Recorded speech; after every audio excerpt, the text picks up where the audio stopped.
We are going to begin on a trip today to discover how the thoughts and beliefs you have about yourself from your reality and how they influence the path you take to achieve personal achievement. Take a moment to reflect on the enormous influence that your image of yourself has on every facet of your life. Your self-perception is the primary factor that defines your level of self-assurance, the motivation behind your actions, and ultimately the boundaries that you set for your accomplishments. The process of modifying your self-image involves more than just changing your beliefs. It also involves redefining your potential and establishing new benchmarks for your personal achievement. I invite you to join me as we delve into the tactics and ideas that will assist you in transforming your self-perception and unlocking the doors to greater chances and accomplishments. Together, we will investigate the ways in which you can change limiting beliefs, create a powerful self-image, and access the full power of your inner talents.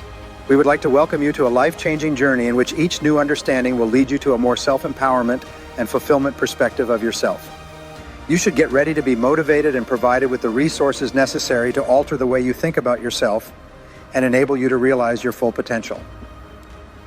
Scottish philosopher David Hume was the first to propose the idea of the blank slate. This theory suggests that every person comes into the world without thoughts or ideas whatsoever, and everything a person thinks and feels is learned from infancy.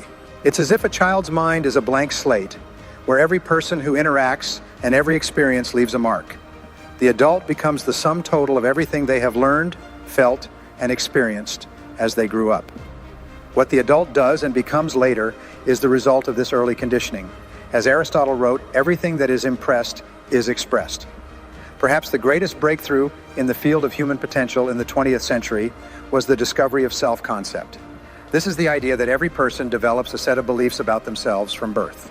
Your self-concept, then, becomes the master program of your subconscious mind, determining everything you think, say, feel, and do. For this reason, all external changes in your life begin with a change in your self-concept, with changing the way you think and feel about yourself and your world. A child is born without any concept of themselves. Every idea, opinion, feeling, attitude, or value that they have as an adult has been learned. Everything you are today is the result of an idea or impression you adopted and accepted as true. When you believe something is true, it becomes true for you. Whatever the fact, you are not what you think you are, but rather what you believe yourself to be. Early impressions are lasting. If you were raised by parents who continuously told you what a good person you were, who loved you, supported you, and believed in you no matter what you did or didn't do, you grew up with the belief that you were a good and valuable person.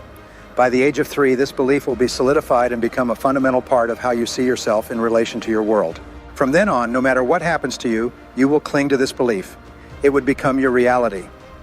If you were raised by parents who did not understand how powerful their words and behaviors could be in shaping your personality, they could have easily used destructive criticism, disapproval, and physical or emotional punishment to discipline or control you. When a child is continuously criticized at an early age, they soon come to the conclusion that something is wrong with them. They don't understand why they are criticized or punished, but they assume that their parents know the truth about them and that they deserve it. They begin to feel that they are not valuable or worthy of love, and thus must be worthless. Almost all personality problems in adolescence and adulthood have their origin in what psychologists call withheld love. A child needs love as roses need rain. When children feel unloved, they feel insecure and endangered. I'm not good enough, they begin to adopt behaviors to compensate for this inner anxiety. This sense of love deprivation manifests in misbehavior, personality problems, outbursts of anger, depression, hopelessness, lack of ambition, and issues with people and relationships. 3, you are born without fear. A child is born without fears. All fears must be taught as they grow. The 2 main fears that we all develop are the fear of failure or loss and the fear of criticism or rejection. We begin to learn the fear of failure if we are continuously criticized and punished when we try something new or different. Physical punishment and denial of love scare us and make us feel insecure.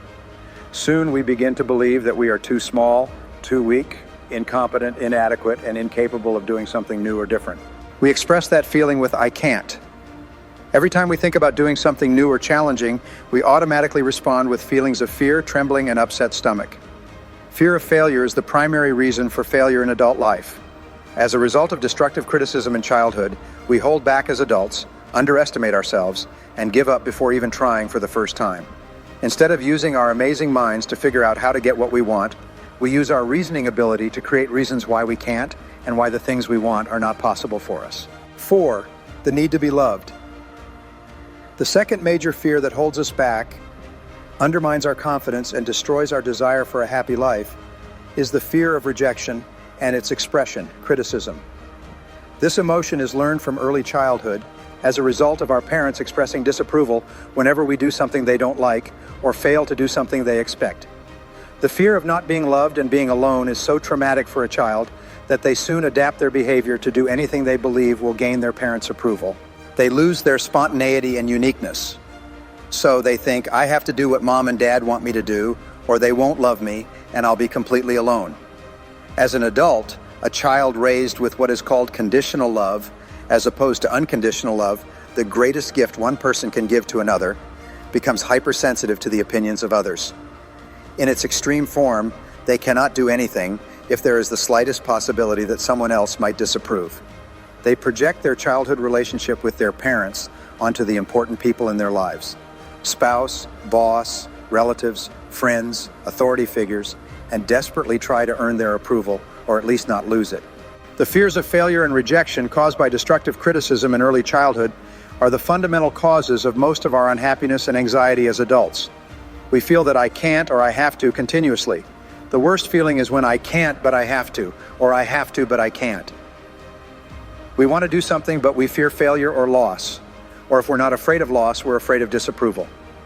We want to do something to improve our lives at work or at home, but we fear failing, being criticized, or both.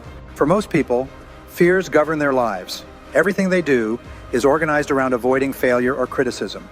They constantly think about playing it safe instead of striving to reach their goals. They seek security more than opportunities. They will double their rate of failure. Author Arthur Gordon once approached Thomas J. Watson, the founder of IBM, and asked how he could succeed faster as a writer. Thomas J. Watson, one of the giants of American business, responded with this profound advice: if you want to succeed faster, you must double your rate of failure. Success is on the far side of failure. The fact is, the more you have failed, the more likely you are to be on the brink of a major success. Your failures have prepared you for success. That's why a streak of good luck often follows a streak of bad luck. When in doubt, double your rate of failure. The more things you try, the more likely you are to succeed. You overcome your fears by doing what you fear until fear no longer has control over you. 7. Your mental hard drive. Everything you know about yourself, all your beliefs, is stored on the hard drive of your personality, your self-concept. Your self-concept precedes and predicts your performance and effectiveness in everything you do. Due to the law of correspondence, you always behave outwardly in a manner consistent with your self-concept on the inside. Therefore, every improvement in your life begins with an improvement in your self-concept. You have a general concept of yourself that is made up of all your beliefs about yourself and your abilities. This set of beliefs includes all your experiences, decisions, successes, failures, ideas, information, emotions, and opinions up to this point in your life. This general self-concept determines how and what you think and feel about yourself and measures how well you are doing overall. 8. Mini self-concepts. You also have a series of mini self-concepts. These mini self-concepts combine to form your general self-concept in each area of your life that you consider important. Each mini self-concept determines how you think, feel, and act in that area.